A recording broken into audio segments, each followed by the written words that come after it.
ఆంధ్రప్రదేశ్లో ఎన్నికలు జరగబోతున్నాయి. మే 13న ఎన్నికలు అక్కడ జరగబోతున్నాయి. తెలంగాణ అసెంబ్లీ ఎన్నికల సమయంలో అందరికన్నా ముందుగా, అందరికన్నా వేగంగా, అందరికన్నా ఖచ్చితత్వంతో సమాచారం అందించే ప్రయత్నం చేసింది. ఏ పార్టీ ఎవరిని బరిలోకి దించుతోంది, ఎందుకు బరిలోకి దించుతోంది, ఎవరెవరి మధ్య అక్కడ పోటీ ఉంది, ఇవన్నీ కూడా అందరికన్నా ముందుగా, అందరికన్నా వేగంగా, అందరికన్నా ఖచ్చితత్వంతో సమాచారం అందించే ప్రయత్నం చేసింది. ఇప్పుడు ఆంధ్రప్రదేశ్ అసెంబ్లీ ఎన్నికలు కావచ్చు, పార్లమెంట్ ఎన్నికలు కావచ్చు, ముఖ్యంగా ఆంధ్రప్రదేశ్ ఎన్నికల నేపథ్యంలో అక్కడ ఏ పార్టీ ఎవరిని బరిలోకి దించుతోంది, అక్కడ ఈక్వేషన్స్ ఏంటి, ఎవరి వ్యూహాలేంటి, ఇవన్నీ కూడా విమందించే ప్రయత్నం చేస్తుంది. ముఖ్యంగా ఇప్పుడు మనం మాట్లాడుకోబోతున్నాం ఆంధ్రప్రదేశ్కి సంబంధించి ఇంపార్టెంట్ నియోజకవర్గం కింద మాట్లాడుకుంటున్న పరిస్థితి. అవును, పిఠాపురం అసెంబ్లీ నియోజకవర్గం గురించి ఈరోజు ఇప్పుడు మనం మాట్లాడుకోబోతున్నాం. ఇక్కడ ఎవరెవరు బరిలోకి దిగుతున్నారు చూద్దాం. ఇక్కడ జనసేన నుంచి బరిలోకి దిగుతున్నారు కొణిదెల పవన్ కళ్యాణ్, అలాగే వైసీపీ నుంచి బరిలోకి దిగుతున్నారు వంగా గీత. వీళ్ళిద్దరి మధ్య కూడా చాలా టఫ్ ఫైట్ ఉన్న పరిస్థితి. ఈ నేపథ్యంలో ఒకసారి వీళ్ళ ప్రొఫైల్స్ చూసే ప్రయత్నం చేద్దాం. ముందుగా జనసేనాని పవన్ కళ్యాణ్కి సంబంధించిన ప్రొఫైల్. జనసేన నుంచి కొణిదెల పవన్ కళ్యాణ్ బరిలోకి దిగుతున్నారు. జనసేన అధినేత, సినీ నటుడు, పవర్ స్టార్గా ఈయనకు ఫ్యాన్ ఫాలోయింగ్ కూడా ఉంది. అలాగే 2008లో ప్రజారాజ్యంలో కీలక పాత్ర పోషించారు. ముఖ్యంగా యూత్ వింగ్ అంటే యువరాజ్యానికి ఆయన అధ్యక్షుడు. 2014లో జనసేన పార్టీ ఏర్పాటు చేశారు పవన్ కళ్యాణ్. 2019లో భీమవరం అలాగే గాజువాకలు ఈ రెండింటి నుంచి కూడా అక్కడ ఆయన బరిలోకి దిగారు, కానీ ఓటమిని చవిచూశారు. ఇది జనసేనాని పవన్ కళ్యాణ్కి సంబంధించిన short profile. Moving on, Vanga Geetha YCP నుంచి బరిలోకి దిగుతున్నారు. వంగా గీత, ఒకసారి వంగా గీతకు సంబంధించిన ప్రొఫైల్ చూసే ప్రయత్నం చేద్దాం. న్యాయవాదిగా పనిచేశారు వంగా గీత. 1989 నుంచి టీడీపీలో యాక్టివ్గా ఉన్నారు ఈమె. 1995, 2000 ఈ మధ్య కాలంలో జిల్లా పరిషత్ చైర్పర్సన్గా పనిచేశారు. 2000 నుంచి 2006 ఆ టైం పీరియడ్లో రాజ్యసభ ఎంపీగా కూడా పనిచేశారు వంగా గీత. 2009లో ప్రజారాజ్యం పార్టీలో చేరారు, పిఠాపురం ఎమ్మెల్యేగా గెలుపొందారు. ఇక 2019లో వైసీపీలో చేరారు, కాకినాడ ఎంపీగా గెలిచారు. ప్రస్తుతం సిట్టింగ్ ఎంపీగా ఉన్నారు. అయితే ఇక్కడ అంటే 2024 ఎలక్షన్స్లో కూడా ఇంట్రెస్టింగ్గా పిఠాపురం బరిలోనే నిలిచారు వంగా గీత. సో ఇది జనసేనాని పవన్ కళ్యాణ్ అలాగే వంగా గీతకు సంబంధించిన షార్ట్ ప్రొఫైల్. ఒకసారి ఈ పిఠాపురం నియోజకవర్గానికి సంబంధించి అక్కడ పరిస్థితులు ఎలా ఉన్నాయో ఒకసారి చూసే ప్రయత్నం చేద్దాం. ఎస్, కాకినాడ పార్లమెంటు స్థానంలో భాగం పిఠాపురం నియోజకవర్గం. ఇక్కడ మీరు చూసుకుంటే కనుక గొల్లప్రోలు, పిఠాపురం, కొత్తపల్లి మండలాలు కాకినాడ పార్లమెంట్ పరిధిలోకి వస్తాయన్నమాట. ఇక్కడ కాపు సామాజిక వర్గం ఓట్లు అత్యధికంగా ఉండే నియోజకవర్గంగా పిఠాపురాన్ని చెప్తూ ఉంటారు. ఈ నేపథ్యంలోనే రాష్ట్ర రాజకీయాలు ఇప్పుడు పిఠాపురం వైపు చూస్తున్నాయంటే ఎటువంటి అతిశయోక్తి లేదు. రైట్, ఇది పిఠాపురం నియోజకవర్గానికి సంబంధించి ఒక షార్ట్ ప్రొఫైల్. సో ఈ నేపథ్యంలో అక్కడ ఎవరి వ్యూహాలేంటి, ఎవరి అక్కడ క్యాలిక్యులేషన్స్ ఏంటి, ముఖ్యంగా జనసేనాని పవన్ కళ్యాణ్ అక్కడ బరిలో దిగుతున్నారు, అలాగే వైసీపీ వంగా గీతను అక్కడ బరిలోకి దించిన పరిస్థితి. ఈ నేపథ్యంలో ఎవరి విజయ అవకాశాలు ఏ విధంగా ఉన్నాయి, ఎవరి వ్యూహాలు, ఎవరి ప్రతి వ్యూహాలు ఏంటి తెలుసుకునే ప్రయత్నం చేద్దాం. మా ప్రతినిధి ప్రకాష్ అప్డేట్స్ అందించేందుకు లైవ్లో జాయిన్ అవుతున్నారు. ప్రకాష్, ముఖ్యంగా జనసేనాని పవన్ కళ్యాణ్ అలాగే వంగా గీత వీళ్ళిద్దరూ కూడా పోటాపోటీగా ఉన్న పరిస్థితి. ఈ నేపథ్యంలో ఎవరి వ్యూహాలేంటి, అలాగే అక్కడ సామాజిక సమీకరణాలేంటి, టోటల్గా పిఠాపురం నియోజకవర్గానికి సంబంధించి ఒకసారి క్లియర్ పిక్చర్ చూపించే ప్రయత్నం చేస్తారా?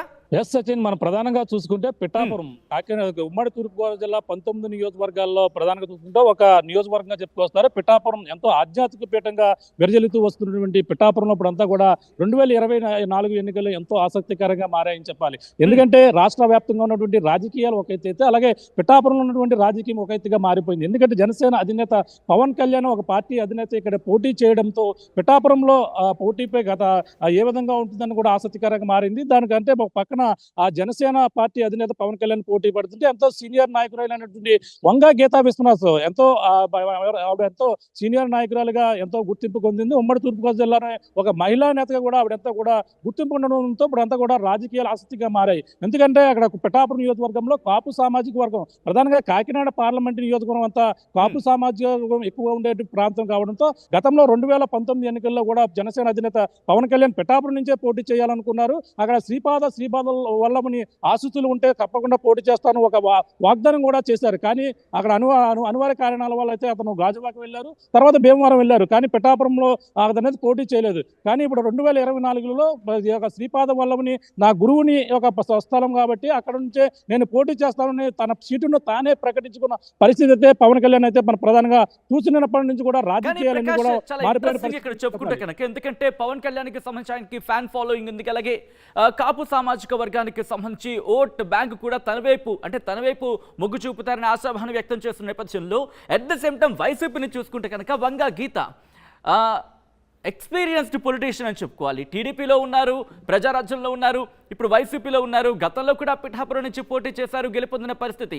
ఈ నేపథ్యంలో అక్కడ ఎవరి వ్యూహాలేంటి, ఎవరి ప్రతి వ్యూహాలేంటి? ఎప్పుడైతే జనసేన అధినేత పవన్ కళ్యాణ్ టికెట్ ప్రకటించి అక్కడ నేను పోటీ చేస్తున్నానని చెప్పిన నేపథ్యంలో వైసీపీ ఒక్కసారిగా అలర్ట్ అయిన పరిస్థితి ఉంది. ఎందుకంటే వంగా గీత విశ్వనాథన్ అయితే ఆ తానే పెట్టారు. అక్కడ సిట్టింగ్ ఎమ్మెల్యే పెండెం దొరబాబును మార్చి మరి ఆ ఎంపీగా కొనసాగుతున్నటువంటి గీతనైతే పిఠాపురంలో వైసీపీ వ్యూహాలకి పదును పెట్టి అక్కడంతా కూడా అతనైతే పెట్టినటువంటి పరిస్థితి ఉంది. ఆ గీతకి సపోర్ట్ గా ఎంతగా మొత్తం వైసీపీ యంత్రాంగం మొత్తం పక్కన ఉభయ గోదావరి జిల్లాకు రీజనల్ కోఆర్డినేటర్ మిథున్ రెడ్డితో పాటు అలాగే కాపు ఉద్యమ నేతగా ఉన్నటువంటి ముద్రగడ పద్మనాభం వైసీపీలో జాయిన్ అయిన తర్వాత ఆ పిఠాపురంపై మొత్తం బాధ్యతలు కూడా అప్పగించిన పరిస్థితి మరోపక్క కనబడుతుంది. అలాగే మరో ఇద్దరు నేతలు అలాగే మా దాడిశెట్టి రాజుతో పాటు మొత్తం అందరూ కూడా పిఠాపురం పైనే ఫోకస్ పెట్టారు. పవన్ కళ్యాణ్ ఏ విధంగా అయినా సరే ఓడించాలనేది అక్కడ అంతగా చూడొచ్చు. మరో పక్కన పవన్ కళ్యాణ్ ఒకటే చెప్తున్నారు, అంత కాపు సామాజిక వర్గం ఎక్కువగా ఓటు ఉన్నప్పటికీ ఫ్యాన్ ఫాలోయింగ్ ఉంది. అక్కడ గతంలో ప్రజారాజ్యం కూడా ఓటు అక్కడ నెగ్గింది కాబట్టి ఇప్పుడు నేను అక్కడ గెలుపు తజ్జిమంటూ ప్రధానంగా చెప్తాను. ఎందుకంటే వైసీపీకి సంబంధించి మాట్లాడుకున్నప్పుడు పెండెం దొరబాబు అక్కడ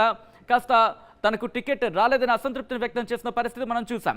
అట్ ద సేమ్ టైం జనసేనకు సంబంధించి కూడా నేరుగా జనసేన నుంచి కాకపోయినా తెలుగుదేశం పార్టీ, ఎందుకంటే అక్కడ పొత్తులో భాగంగా తెలుగుదేశం కూడా ఉంది, వర్మ తనకు టికెట్ దక్కలేదని అసంతృప్తిని వ్యక్తం చేసిన పరిస్థితి మనం చూసాం.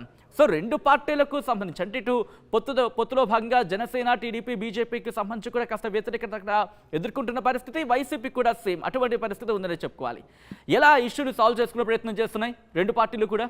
ఎస్, మనకి ప్రధానంగా చూసుకుంటే వైసీపీ నుంచి చూసుకుంటే సిట్టింగ్ ఎమ్మెల్యే పెండెం దొరబాబుకి అక్కడ సీట్ ఇవ్వకుండా గీతకి ఇవ్వడంతో కొంచెం అసంతృప్తి అయితే నెలకొంది. అక్కడంతా కేడర్ దొరబాబు కేడర్ అంతా కూడా ఎట్టి పరిస్థితుల్లోని గీతకు సహకరించేది లేదంటూ మొదట్లో అంతా కూడా వ్యతిరేకత అయితే ఏర్పడింది. కానీ ఇప్పుడు మెల్లగా దొరబాబుని అయితే బుజ్జగించిన నేపథ్యంలో తనకి అధికారం వచ్చిన తర్వాత మరొక ఎమ్మెల్సీ పదవి వేరే ఒకటి ఇస్తానడంతో ఇప్పుడు దొరబాబు కూడా శాంతించిన పరిస్థితి, శాంతించి గీతకి పనిచేస్తాం, గీత గెలుపుకి కృషి చేస్తారంటూ ఇటీవల తాడేపల్లి వెళ్ళడం, ఆ జగన్తో కలిసి మాట్లాడిన తర్వాత అయితే పూర్తిగా పరిణామాలు మారిపోయి గీతతో కలిసి ఇప్పుడు అంతా కూడా నియోజకవర్గంలో తిరుగుతూ ప్రచారం చేస్తున్నటువంటి పరిస్థితి మరోపక్క కనపడుతుంటే, అలాగే టీడీపీ నుంచి టికెట్ ఆశించి 20 సంవత్సరాల నుంచి టీడీపీ కొంచెకోటగా ఉన్నటువంటి నా స్థానంలో అప్పుడు జనసేనకి ఉమ్మడి అభ్యర్థిగా ఉన్నటువంటి పవన్ కళ్యాణ్ ఇవ్వడంతో మొదటైతే అసంతృప్తి అయితే ఎస్పీఎస్ఎన్ వర్మ అయితే ఎంతో వ్యతిరేకత ఏర్పరిచారు. తన కేడర్ కూడా దాదాపు ఇండిపెండెంట్కి వెళ్ళే అంత స్థాయికి వరకు కూడా వెళ్ళి ఎట్టి పరిస్థితుల్లో ఇక్కడ టీడీపీకి ఇవ్వాలంటూ కేడర్ అంతా కూడా ఆయన అయితే బలపరిచి ఇండిపెండెంట్గా గెలిపిస్తాం. గతంలో 2014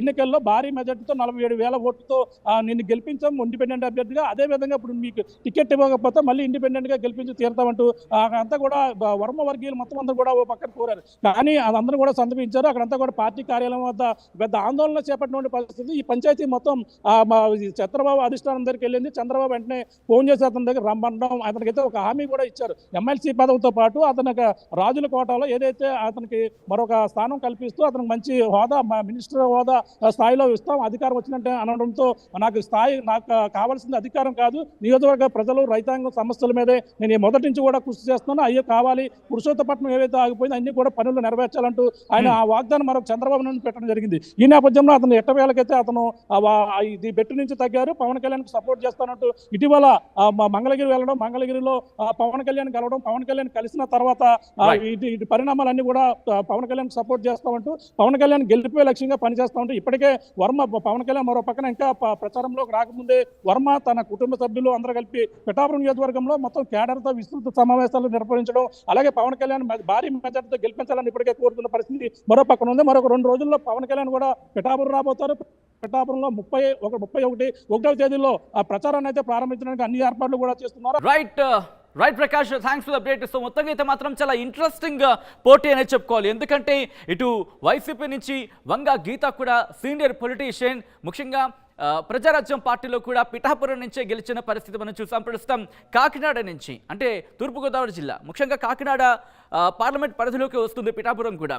సో అక్కడ బరిలోకి దిగుతున్నారు ఇటు వైసీపీ నుంచి వంగ గీత, అలాగే జనసేనాని పవన్ కళ్యాణ్. చాలా ఇంట్రెస్టింగ్గా ఆ నియోజకవర్గం ప్రకటించారని చెప్పుకోవాలి. ఎందుకంటే చాలా ఉత్కంఠ నెలకొంది. గాజువాక నుంచి పోటీ చేస్తారా, భీమవరం నుంచి పోటీ చేస్తారా, లేకపోతే ఇంకా వేరే చోట ఎక్కడి నుంచి అయినా పోటీ చేస్తారా? అయితే తూర్పుగోదావరి జిల్లాలకు సంబంధించి ఆయన పోటీ చేసిన అంశానికి సంబంధించి దాదాపుగా క్లారిటీ వచ్చినప్పటికీ కూడా ఆ సందిగ్ధత కొనసాగింది. కానీ జనసేనాని పిఠాపురం నుంచి పోటీ చేస్తారు అని ప్రకటించగానే ఒక్కసారిగా ఆంధ్రప్రదేశ్ రాజకీయాలు పిఠాపురం సెంట్రిక్గా మారాయి అనడంలో ఎటువంటి అతిశయోక్తి లేదు. ఇలాంటి పరిస్థితుల్లో ఏం జరగబోతుంది అక్కడ అనేది కూడా చాలా ఇంట్రెస్టింగ్గా మారింది. సో చూద్దాం, వేచి చూద్దాం అక్కడ ఏం జరగబోతుందో.